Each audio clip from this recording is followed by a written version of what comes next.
So earlier in the video, I said I wasn't going to show you the cam timing uh, technique, but I got to thinking about it and I figured this might be useful for some folks because just like myself, I had to go research it and learn how to do it. So I thought I'd try and give a quick tutorial on how to do this and also kind of go over why it's important. So when you get your cam, in your cam card, there is a specification for intake centerline. And so here's my cam card. Oops. And down here where it says lobe center, it has two numbers here. And unfortunately, Howard's isn't super great about defining these two things. So there's two numbers here. And the first one is actually your lobe separation angle. The second one here is your intake centerline. Now, what that is, that's just the degree for where the cam intake centerline needs to be according to your crank degrees. And basically, it's an alignment spec. It's to make sure that the cam is in the correct position relative to the crankshaft. And the reason this is important is because it sets your valve timing events at the point that the manufacturer designed the cam to operate.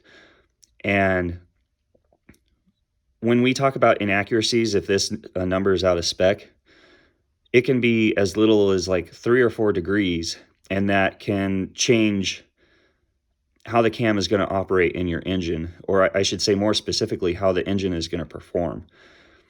So now there are some folks that when they're doing a pretty high-end build or have a lot more knowledge than myself, they will actually set up this timing according to what they want. And I mentioned earlier about how the engine will perform with the cam advanced or retarded. And what I said was kind of just a rough estimate from the things that I've read and translating the things that I've heard from other folks say. Now, for my purpose and what I'm doing here with my simple 350 and my junkyard heads, I'm going to follow the cam specs and I'm going to put it right at where they design it. So, how do you find intake centerline? So let's get into that. The first thing you need to do, and I probably should have started this before I put the heads on, but you need to find top dead center so that you can set your degree wheel according to that. And the way you do that is when the piston is coming up to top dead center, and I'll show you here on the degree wheel where TDC is. So, one of the things that you have to account for is dwell. And dwell is the amount of the time the piston stays at the top. And the reality is when I did this measurement, so you can see that I'm coming up on TDC here. And when I was getting this set, the piston starts to come up, and I have my dial indicator set on the deck with the probe on the piston. And as the piston comes up, I'm watching my dial indicator. And when that needle settles, it stays at one number. And the thing is, it stays as that number for, I think mine was about 4 degrees, maybe 4.5.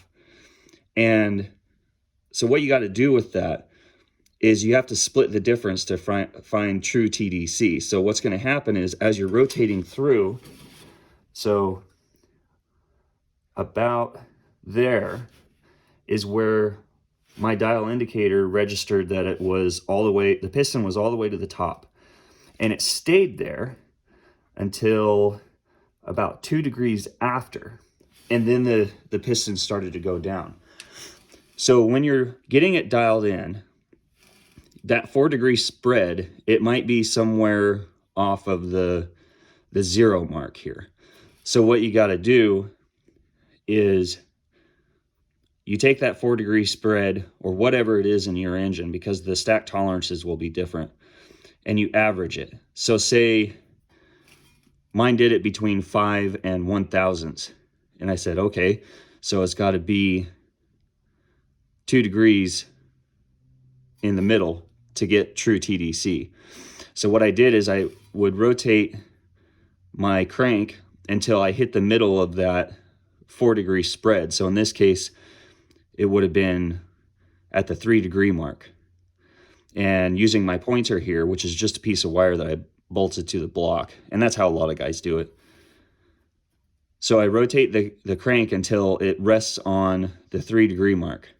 And then I loosen this bolt down here, and I rotate the timing, the degree wheel itself, and rotate the degree wheel so that that pointer and 0 line up.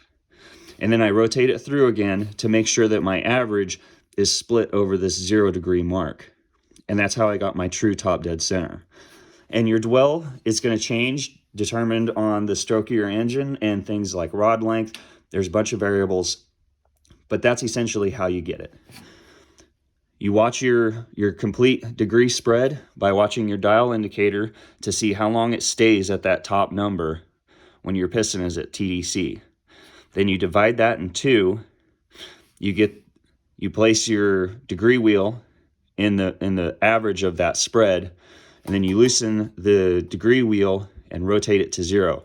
And then you confirm it by rolling through and making sure that your 0 is in the center of that spread. So I think I had 2.5 degrees on either side of the 0 here, and that's how I had my true top dead center. Now, one of the things to note is when you're doing this, it's important to get that spread in the clockwise position, because if you try just going back and forth, that's actually going to give you an inaccurate measurement, because the slop of your stack up is going to change that. And that was actually something I fought with for a little bit when I was first figuring this out.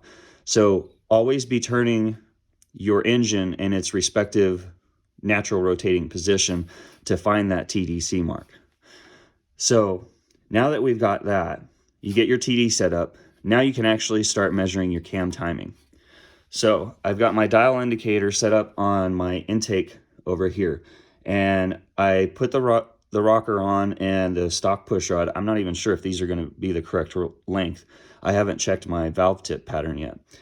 But what you do, and this is just for mock-up, the heads are set. They're torqued down. They're where they need to be. It's got the intake gasket in it, so the heads are good. Now we're checking our valve train geometry. So to check your intake center line, you set up your dial indicator, and right now what I did is I ran my polylock down just finger tight, and I ran it until I felt resistance, and I stopped and I locked it. And I'm not doing any lash here because I'm just measuring my valve events. So effectively this should be at 0 lash. I didn't tighten it. I didn't put any preload on it. I just ran it till I felt it bottom out and stopped. So if you can see in the video down here, fortunately on this degree wheel, it actually has some ranges where your timing events are going to happen. And it also has a range for your intake center line. So what we're going to do, set my dial indicator. Actually, I'm not, because it's not on TDC, or it's not all the way closed. But so, and that's not super critical for finding your center line. So the way this works is you're going to turn the engine over, and as we approach this range for the intake center line, you're going to slow down, and you're going to watch your pointer here. And what you're looking for is where that pointer dwells, because it's going to do it again at the top of that cam lobe. So this is very similar to how we found TDC with the piston. So you're going to continue to turn, and you're going to watch that needle and go slow. And it looks like about 15 and a half thousandths is where it starts to dwell. And we're going to take a note. That's going to be 108 degrees according to my pointer here. So if you need to, write that down. 108, and you're going to continue to rotate nice and slow, and you're going to watch that needle. And as soon as it starts to roll back down, which is right there, that's your dwell for the cam lobe. So we went from 108 to now, looks like 117. So what you're going to do is you're going to add those two numbers up, 108, 100, and then you're going to divide the two to get your intake centerline. And I did this initially just running with the heads off, and I just ran the dial indicator on the lifter itself down in the valley. And when I initially did that, I got my center line at 110, and actually right now it's looking like that's going to be off. So if we went from 108 and split that, I might be actually closer to 112, 113. So I might have to do an adjustment here. I'm going to roll this through and check again. And what I'm doing here is I'm going all the way through. And basically I'm just trying to confirm the number here. Make sure I didn't have any tolerance stack up or nothing moved on me. So again, we're approaching that center line number. Oh, I gotta go rotate twice because the cam goes half as fast. So now we're starting to approach that center line. Again, we're gonna watch our needle.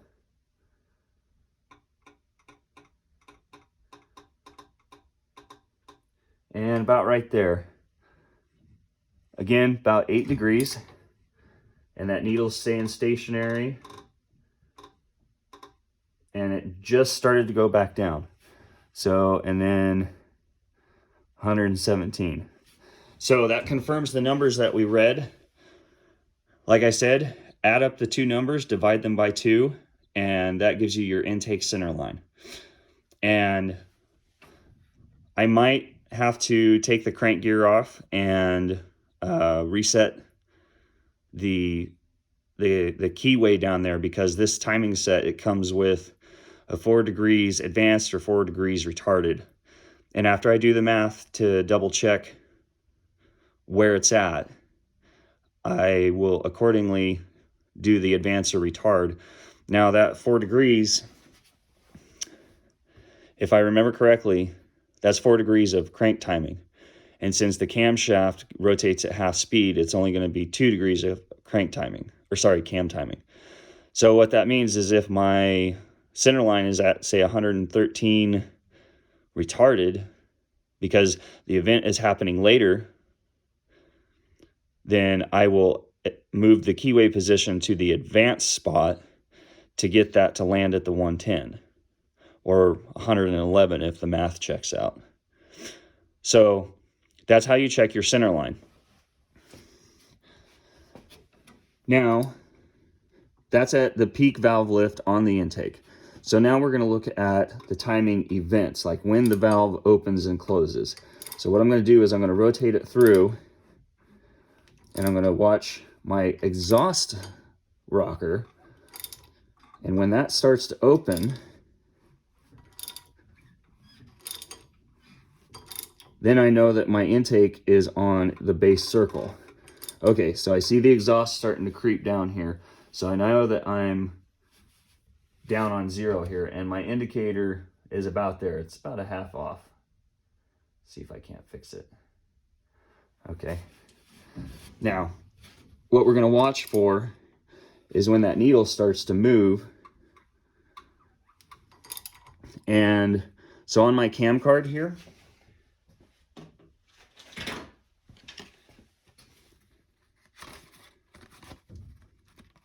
it shows the degree marks for the timing events.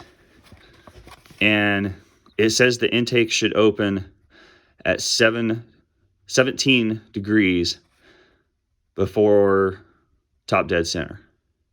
So, and all these measurements are taken at 50 thousandths. So what you need to do is when you're watching your dial indicator, don't take your degree mark when it first opens. take your degree mark when that needle gets down to 50. That's why I zeroed it out. So then you're going to take a note of where it opened at 50, and then you'll take a note again of where it closes, also at 50. And these numbers should match up here. And I'll show you how to do that.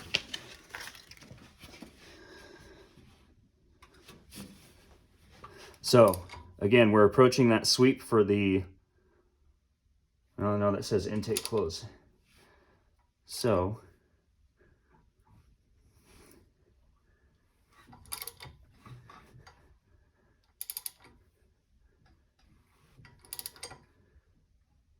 approaching that 50 mark. There's at 50 thousandths. And that is reading 17 degrees right there. So 10, 15, 17. That's exactly what our cam card said it should be. That's at 50 thousandths, remind you, not at 0 lash, because if we had done the 0, it would have been over here in this sweep over here somewhere. So now we're going to continue through, and the dial indicator is going to roll up. The cam's going to go to max lift. And then it's going to start coming back down. Now this is where you got to pay attention, because so the small dial there, it has 100, 200, 300, and so on thousandths. Mine, when it was at 0, it was at the 100 thousandths mark. And the reason I did that is because I wanted to make sure that I got the full read for the entire stroke of the push rod here. So I just happened to land at 50 thousandths on the closing side. Oh, that rocker's loose. So now we're going to look at our degree wheel again. And this is saying 57. So see, so this is a weird thing. Is this degree wheel has 2 sets of numbers here. The outside one you use for your centerline measurements. The inside set of numbers you use for your valve timing events. Now, if you got to pay attention here, because the numbers flop back and forth. I don't exactly understand why. This is just how it is. So in this direction, we're going 30, 40, 50, 60. And if you look real close, we're at like 56 and a half, and the cam card said 57 at 50. So that event is dead on. So the last thing you want to check, your total valve lift. So we're going to rotate this till it comes back to 0. And there it is. I'm going to check this. That rocker's actually a little loose, so I'm going to tighten that up, because that slop in that rocker, that's going to give you a low reading, and actually that might affect the numbers we just checked there for the at 50 thousandths, which kind of sucks. So I'll have to do that whole process again.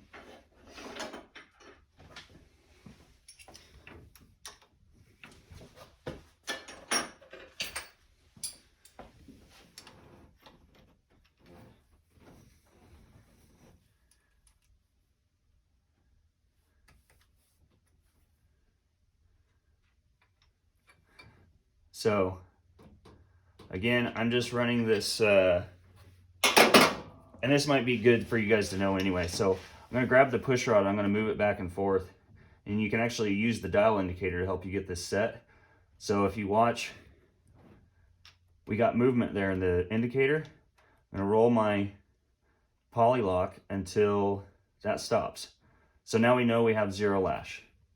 We're going to leave that there. We're going to tighten up the set screw so it doesn't move. And we don't have to like do the actual torque specs here, because this is just for checking geometry. So I'm gonna roll that through.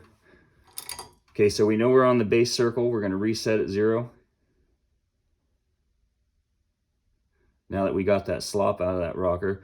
And you know what? That's something I should have checked to begin with. So when you're taking these measurements, make sure that everything is set where it needs to be. Otherwise, that'll lead to inaccurate results. Make sure your mag base isn't rocking, that has a good solid purchase. Make sure the arms and everything are nice and solid. All your connections are tightened up. Make sure your valve train here is connected. Now, one of the reasons I'm doing this measurement here on the push rod side is because I'm measuring straight off of the cam, essentially. If you did it off of the valve side of the rocker, for things like lift and even your your timing events, you're going to have to do math with all of your numbers. You're going to have to do, these are the 1.5 stock rockers. So if you were taking your measurements off of this side, all of your indications here for the timing events, it might get thrown off. So this is the most accurate and the simplest way to do it, is just take it straight off the push rod, because that's directly on the cam lobe, and that's going to give you your exact numbers. So what are we looking for? Gross lift. Here on the cam card, right here for both the intake and exhaust side, it says 323 thousandths for both. So that's what we're looking to see. So we're going to take note here. This is at 0. The small indicator is at 1. So technically this is 100 thousandths depressed. But again, we want that so we can get the full sweep of the measurement. So now the degree wheel, we're not even going to bother with it. We're just watching for max lift. So we're going to rotate through till that intake starts to open, and there it starts to take off.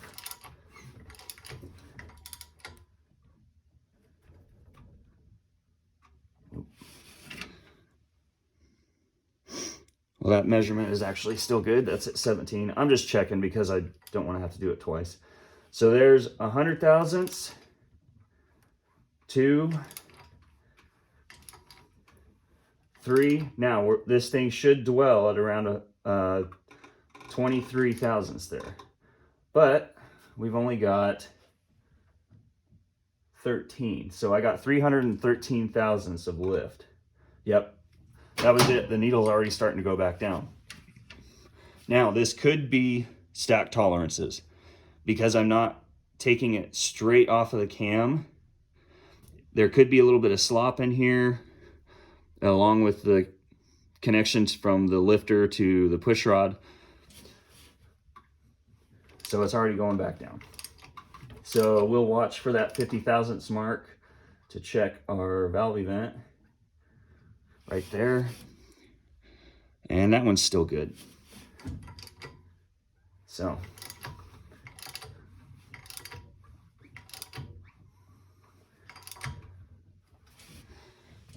So far on the intake side, our events are pretty damn close. We only had 313 lift, which, depending on how serious you're trying to get here, like if this is going to be a really tight spec'd blueprinted bullet, that might be an intolerable difference. I'm going to guess though, it's just a variance between all the connections there. So we're pretty close. We're 10 thousandths away, which 10 thousandths, I mean, if we're thinking about it, that's really not much.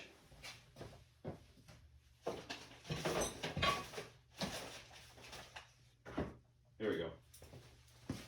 So just as a demonstration, okay, so I got a feeler gauge here. This is a 10 thousandths feeler gauge. That's the thickness that we're talking about. It's something. It's not nothing, but it's not a ton. Now, what you're going to do after you get this number, the 313 that we just measured, you're going to multiply that by 1.5, at least in this case, because that's what these rockers are. Then that's going to give you your valve gross lift. And on the card here, it says it should be 485. Now, we're not going to hit that number because we just saw that the lift measurement is a little bit shy. So I don't know, it might be for 55, somewhere in there, which isn't bad. That's something, but I've got a plan. Now these heads, from everything I've been reading, their peak flow, meaning where the amount of lift and the CFM, their peak performance is about 480 thousandths lift, which according to this cam card, if we had achieved that full thing, that would have been right in the sweet spot. We would have hit peak lift right at where these heads perform the best. Now, I've been doing some research and some thinking and talking with people that know more than myself. The valve is not at peak lift for very long. We're talking milliseconds. So if you're giving your engine basically a millisecond to breathe at its best point, I mean, it's good that you're reaching that, but we can do a little better. So I ordered some new rocker arms. These are PRW. I can get you the part number, but they're a steel piece with a roller tip here, as you see. They still use a fulcrum, or sorry, a pivot ball in there, and then a poly lock like what's on there. I got a set of 16 with all the hardware to put these on. It was about $120. Found these on Amazon. And if you look in here, I don't know if you can see the stamping, but it says 1.6. So I'm going to take the ratio, the rocker arm ratio, from a 1.5 to a 1.6. The other thing is this roller tip will help with the deflection of the valve stem there. Now, granted, this level of motor, is it going to make a huge difference? Probably not. There was an Engine Masters episode where they compared stamp steel versus roller tip versus a full roller, but it was all at the 1.5 ratio. They changed them. They ran them on the dyno. Between all three of those, they found zero difference. Now, if I remember correctly, it was a small block Chevy and it made around 450 horsepower. I'm not going to be quite to that level. So my results would be the same. I'm probably going to see no difference. However, when they switched to the 1.6, I want to say they got a gain of 15, 20 horsepower. And so they determined that the ratio has a greater effect than the design of the rocker itself. Now, why did I get these? Honestly, because they were in the budget. And they fit the criteria I needed for my engine. So because I haven't changed the press-in studs, these are 3/8 studs, I needed 3/8 stud receptacle, and I also needed them to be self-aligning. You can see there's ears here that keep that roller on the tip of the valve. Now, if you upgrade and you do screw-in studs, you can get guide plates and you can do away with the self-aligning rocker. You can do a traditional rocker. You can't do both, though. You will cause issues in your valve train. You'll get bind and whatnot. So it's one or the other.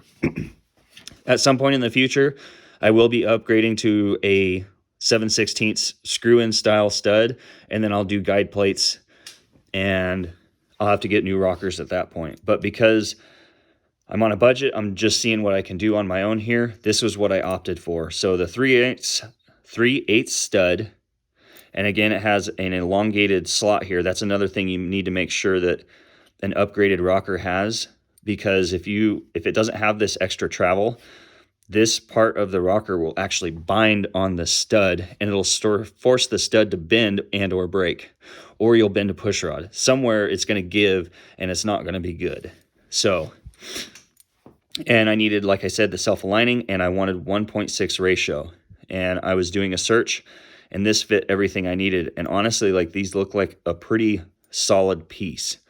I wasn't really looking for a full roller system for a couple of reasons. A, they're expensive, so that throws them out of the budget pile right away. Secondly, the all aluminum full roller designs, they're usually a lot fatter than this. And you can run into clearance issues, especially with these Vortec heads, because it has the center bolt valve cover.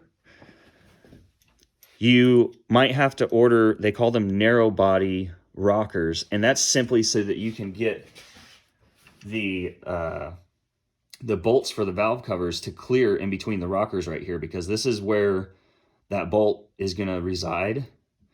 So that full roller system, I wouldn't be able to put my valve cover on. So that was going to be a problem. This, as you can see, it narrows up here and it's going to leave room because that valve cover stud is going to go right beside here in between these two rockers. And then the other thing is, I've heard horror stories about the needle bearings, because those, what they have is, rather than a pivot ball in a body like this, they have a like a trunnion that goes through the side here, and then there's needle bearings around that trunnion and the housing. I've read about guys that got cheap eBay ones or cheap Chinese or something like that, and the retainer clip failed, and those needle bearings went all down in your engine, and then that's a full rebuild. And I can't afford that right now. That's why I'm doing junkyard heads and everything. And I just didn't, even if it was a full built engine, I mean, why would you want to risk that? So if you did the full rollers, for reliability, you would have to go with like a good name brand tested, like Comp or Howard's or anything like that. I know Scorpion's a good brand, but those are over $300 for a set. That's over twice what these are. And the reality is, these will do the same thing in this engine that those Scorpions would for less than half the price. So that's why I chose these. But I'm going to be putting these in, and unfortunately, in order to do that, I'll show you what I'm getting ready to start right here. So I don't know if you can, yeah. So right down here, there's a hole that the push rod goes through. And you can see there is not a ton of room right there. And that's partly because I have a bigger cam and I got more lift going with my my setup here. I threw the 1.6 rockers on here just to see if I was going to have a clearance issue. I couldn't even tighten them down all the way because the push rod bottomed out on this hole. So what I got to do is I have to widen this hole. And what I read is if you take a 1/2-inch drill bit and drill that out, you won't have any issues. I wish I had discovered that before I finished these up, because now I got to do a lot of work to make sure I don't get those shavings down in the engine. A trick that I have read about, and I'm going to try. So obviously, I'll take the push rods out in those lifters, and I'm going to stuff every one of those lifter bores with paper towels. And then I'm going to set a rag. I might even like tape it to the side of the block here so that any shavings that go down here into my lifter valley, I catch. The other thing is, when you're drilling, take a big old gob of grease and put it on the hole, and maybe even on the underside.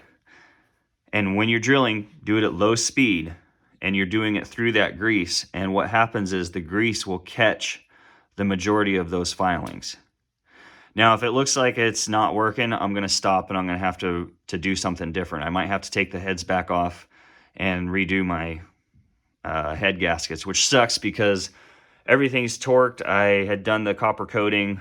I don't want to take them back off, but if I have to, I will, because I'm not going to risk ruining the engine. But so that's another note for you guys. If you're going to run bigger than the 1.5 stock rocker arms, clearance that hole. Do it while you're doing the port work or anything else, any other machining that you're doing. That way you don't run into the problem I did. Learn from my mistakes. But so as far as the degreeing of the cam, that's how you do it. I'm going to go through and I'm going to double check my center line again. I'm wondering if it was off a little bit because that rocker arm was loose. But that's essentially a step-by-step of how you do it. And some folks might argue like, oh, you don't need to do that. Just line up the timing marks on the gears and send it. Well, you can do that. I've known guys that can do that. The problem is there's a little bit of gambling, if you will, because if you don't check it You don't know for certain that your valves aren't going to hit your pistons. And you also don't know that the cam is going to perform at its designed parameters. Now I'm going to suspect that my centerline is actually okay, because when we were checking our valve events, those were dead on. So if those were dead on, that means the centerline has to be on, because if the centerline was off, those timing marks for the opening and closing at 50, those also would have been off. So for instance, if it really was at 115 or whatever it was that I estimated, that's 5 degrees off. That would have been 5 degrees retarded, because remember, it's happening later. So 15 or 5 degrees later than where it's designed to. That would have also thrown off our opening and closing marks to be 5 degrees later also. So that's also another benefit, is you can sort of check your other measurements by doing all of this. And then what you're ensuring is that the cam is in the proper position. It's not going to have valve clearance issues. You know what your final lift is going to be. And the other thing is, if something is way off, call the cam manufacturer, because a lot of these guys, they want to put out a good product, and nobody's perfect. Everybody makes mistakes, and sometimes you get a bad grind. And if you just throw this in, line up the timing marks and run it, and your engine isn't running great, you're going to go, what the hell? And you're going to be trying to diagnose a problem that you would have found if you had taken the time to set this up and do it. Now, yeah, this probably adds, like for me, I think I spent an hour or two doing all these measurements, because I did both the exhaust and the intake. And I've never done this before. And I'm the type of person that I triple check things. I read, I make sure that I'm doing the procedure right. And I don't mind spending the extra time, because I've already got probably 100 hours or better in this whole head swap project. And this is just an insurance for my mind that everything is working correctly. So my recommendation is always degree your camshaft. That way you know that it's going to perform the way it was designed to by the manufacturer, and you also know that it's going to be safe in the engine. Here's just a little, this is that PRW set that I was telling you about. And it comes with the inspection card. And here's the part number, by the way, if you're looking to do the same thing. 0835005. And like I said, I ordered these off of Amazon. They're $120, and it was free with Prime. But I mean, they came with the poly locks, the ball pivots, and of course all the rockers themselves. And they look to be pretty good quality. I'm excited to run them. But so yeah, that is how you degree the camshaft.